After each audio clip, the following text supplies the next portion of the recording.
Do like share and subscribe, और कृपया करके इस चैनल को बढ़ाने के लिए आप इसको सब्सक्राइब कीजिए, साथ साथ अपने दोस्तों के बीच में भी इसको शेयर जरूर कीजिए। धन्यवाद। Good morning friends. आज की अपडेट कुछ इस प्रकार से है। भारत और जर्मनी के बीच प्रोजेक्ट 75I के तहत डीजल इलेक्ट्रिक पनडुब्बियों के निर्माण को लेकर जल्द करार हो सकता है। इन पनडुब्बियों को गवर्नमेंट टू गवर्नमेंट डील के तहत खरीदा जाएगा। जल्द ही जर्मनी के थिस्सेनक्रूप एजी और भारत की मझगांव डॉक शिपबिल्डर्स लिमिटेड के बीच भारतीय नौसेना के लिए 6 पनडुब्बियों के निर्माण को लेकर करार हो सकता है। इस परियोजना की अनुमानित कीमत $5.2 बिलियन आंकी जा रही है। जर्मन और भारतीय अधिकारियों ने कहा है कि 2 दिवसीय यात्रा पर भारत पहुंचे रक्षा मंत्री बोरिस पिस्टोरियस की मौजूदगी में दोनों देशों के बीच समझौता ज्ञापन पर हस्ताक्षर हो सकते हैं। पिस्टोरियस ने खुद कहा है कि जब वह मुंबई आएंगे तो पनडुब्बी सौदा एजेंडे में होगा। ऐसे में सवाल उठता है कि भारत जर्मनी से कौन सी पनडुब्बी खरीद रहा है। भारत जर्मनी से HDW क्लास 214 पनडुब्बी को खरीद रहा है। यह जर्मनी की थिस्सेनक्रूप एजी की टाइप 2014 डीजल इलेक्ट्रिक पनडुब्बियों का एक क्लास है। इसे HDW ने खास तौर पर निर्यात के लिए विकसित किया है। इसमें Siemens polymer electrolyte membrane PEM hydrogen fuel cell का उपयोग करने वाला air independent propulsion system AIP लगा हुआ है। इस कारण HWD क्लास 214 पनडुब्बी को पानी के भीतर पता लगाना काफ़ी मुश्किल है। टाइप 214 पनडुब्बी समुद्र में लगभग 400 मीटर 1300 फीट की गहराई तक गोता लगा सकती है। यह पनडुब्बी 84 दिनों के संचालन के लिए भोजन, ताज़ा पानी और ईंधन भी ले जा सकती है। HDW क्लास 214 पनडुब्बी को ग्रीस की नौसेना और दक्षिण कोरियाई नौसेना इस्तेमाल करती है। हेलेनिक नेवी ने 4 पनडुब्बियों के निर्माण के लिए जर्मनी के थिस्सेनक्रूप एजी के साथ 15 फरवरी 2000 को करार किया था। ग्रीस की पहली पनडुब्बी का निर्माण जर्मनी के कील में किया गया और बाकी को ग्रीस के स्कारामंगस में हेलेनिक शिपयार्ड कंपनी में बनाया गया है। ग्रीस की नौसेना में इसे पप निकोलस क्लास का नाम दिया गया है। दक्षिण कोरिया ने थिस्सेनक्रूप एजी को 9 की संख्या में HDW क्लास 214 पनडुब्बियों को ऑर्डर दिया था। चीन के बारे में दक्षिण कोरिया में चीन के टाइप 003 क्लास का नाम दिया गया है। करियर के फ्लाइट डेक पर दरारें दिखी हैं। ये दरारें फ्लाइट डेक के पिछले हिस्से में नजर आई हैं। फ्लाइट डेक से ही विमानों को उड़ाया उतारा जाता है। ऐसे में दरारों के कारण एयरक्राफ्ट कैरियर का फ्लाइट डेक दोबारा बनाना पड़ सकता है। चीनी राष्ट्रपति शी जिनपिंग के सपनों वाले एयरक्राफ्ट कैरियर फुजियान के फ्लाइट डेक पर 2 बड़ी दरारें दिखी थी। इन दरारों ने सोशल मीडिया पर तहलका मचाया हुआ है। इससे चीनी नौसेना की इस तैयारियों को बहुत बड़ा झटका लगा है। चुने जाने वाला फुजियान एयरक्राफ्ट कैरियर के फ्लाइट डेक पर नजर आ रही है। भारत में फ्लाइट डेक से ही विमानों का टेक ऑफ और लैंड करवाया जाता है। निर्माण में ऐसे में फुजियान की कमीशनिंग में दिक्कत हो सकती है। फुजियान के फ्लाइट डेक में दरार के कारण विमानों को ऑपरेट करने में काफ़ी परेशानी आ सकती है। इससे दुर्घटना के चांस काफ़ी ज़्यादा बढ़ सकते हैं। चीन के type 003 aircraft carrier Fujian electromagnetic catapult system से लैस है।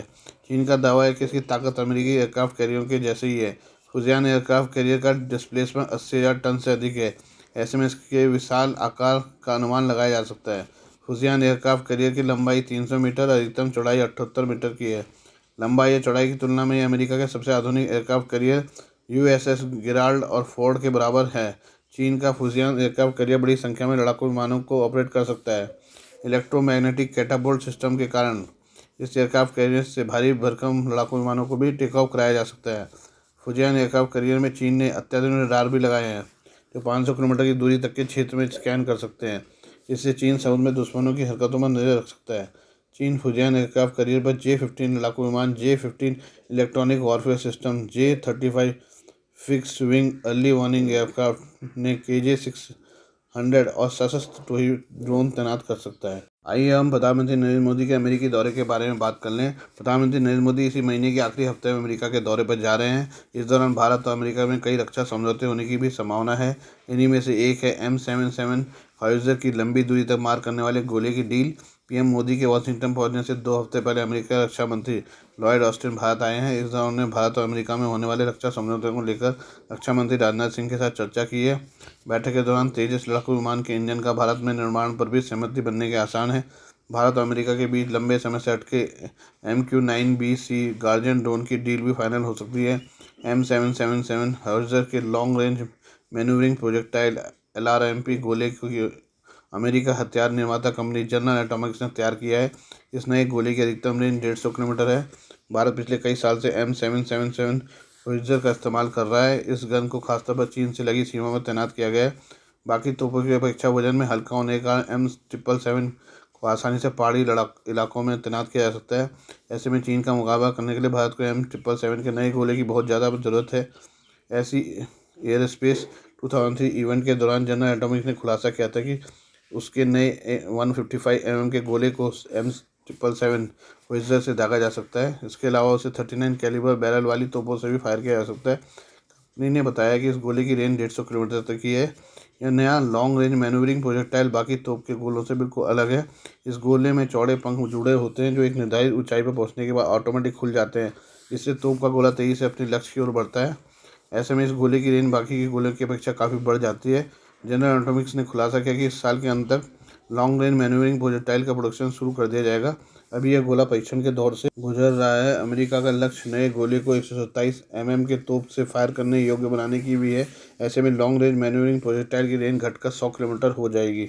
अमेरिकी रक्षा मंत्री लॉयड ऑस्टिन 4 और 5 जून को भारत में पहुंचे। इस दौरान उन्होंने अपने समकक्ष रक्षा मंत्री राजनाथ सिंह के साथ कई द्विपक्षीय वैश्विक विषयों पर वार्ता की।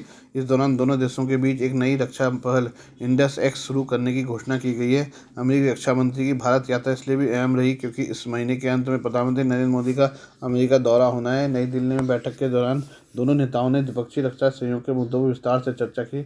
इस चर्चा में औद्योगिक सहयोग को मजबूत करने के तरीकों की पहचान करने पर विशेष रूप से विमर्श किया गया। इस दौरान दोनों पक्षों ने नई रक्षा पहल US India defence industrial corporation पर सहमति बनाई। इंडेक्स एक्स क्या है? इंडेक्स एक्स भारत और अमेरिका के बीच रणनीतिक रक्षा साझेदारी को बढ़ाने के लिए प्रस्तावित एक रक्षा पहल है। यह पहल initiative on critical and emerging technology ICET के तहत आती है। जानकारी के मुताबिक इंडेक्स एक्स के शुभारंभ के संबंध में प्रारंभिक चर्चा जून 2021 में हुई थी। अब अमेरिका के रक्षा मंत्री ऑस्टिन ने जानकारी दी है कि इसका औपचारिक शुभारंभ प्रधानमंत्री मोदी की वाशिंगटन यात्रा के दौरान किया जाएगा। US इंडिया बिजनेस काउंसिल अमेरिकी रक्षा विभाग और भारत के रक्षा मंत्रालय के साथ साझेदारी में US चैम्बर ऑफ कॉमर्स में 2021 जून को पहले इंडेक्स एक्स सम्मेलन की मेजबानी करेगा। ये जानकारी USIBC के अध्यक्ष अतुल कश्यप ने मंगलवार को दी। बता दें कि US इंडिया बिजनेस काउंसिल की ही एक पहल थी जिसका फोकस अत्याधुनिक प्रौद्योगिकी सहयोग को आगे बढ़ाने पर है। इंडेक्स एक्स का उद्देश्य अमेरिका और भारतीय रक्षा नवाचार क्षेत्रों के बीच साझेदारी को गहरा करना है। इंडेक्स एक्स हाईटेक सहयोग को आगे बढ़ाने और रक्षा क्षेत्र में संयुक्त अनुसंधान विकास और उत्पादन के अवसरों को बढ़ावा देने पर ध्यान केंद्रित करेगा। पहल का उद्देश्य सह उत्पादन, जेट इंजन, लंबी दूरी की तोपखाने और पैदल सेना के वाहनों के लिए संभावना का पता लगाना है। अमेरिकी रक्षा मंत्री लॉयड ऑस्टिन ने एक बयान में कहा कि हम न केवल प्रौद्योगिकी साझा कर रहे हैं बल्कि हम एक दूसरे के साथ पहले से कई अधिक सहयोग भी कर रहे हैं। इसकी महत्व अमेरिकी रक्षा विभाग ने बयान में कहा। इस पहल का उद्देश्य अमेरिका और भारतीय रक्षा क्षेत्रों के बीच सहयोग के परिप्रेक्ष्य को बदलना है। भारत अमेरिकी गठबंधन की यह पहल चीन के प्रभाव के खिलाफ एक अहम रणनीति साबित हो सकती है।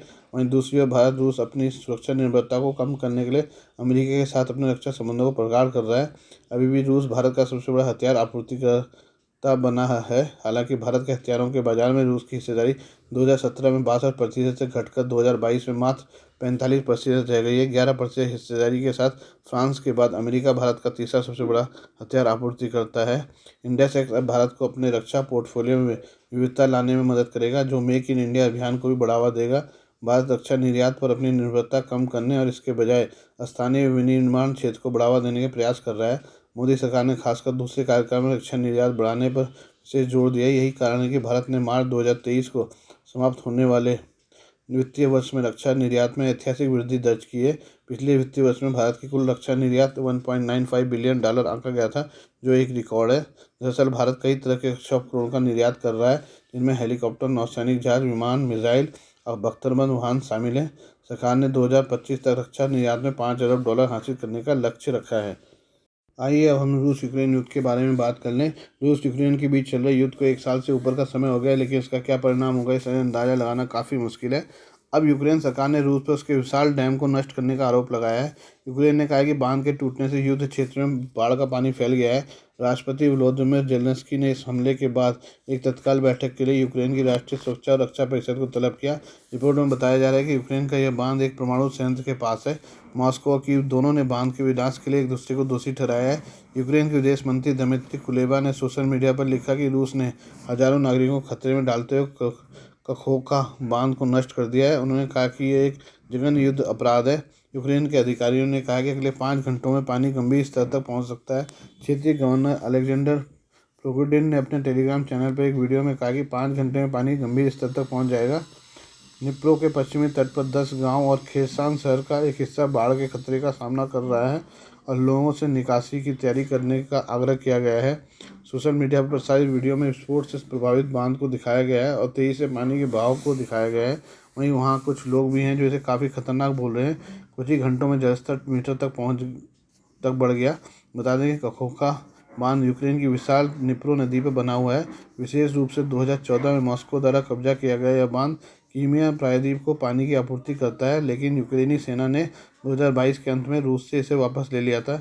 वहीं अंतर्राष्ट्रीय परमाणु ऊर्जा एजेंसी IAEA ने कहा कि बांध को नष्ट किए जाने से परमाणु संयंत्र में कोई जोखिम सामने नहीं आया है। हालांकि इस स्थिति की बारीकी से निगरानी की जा रही है। आज के लिए बस इतना ही। बाकी मिलते हैं कल आपसे नई खबरों के साथ। धन्यवाद।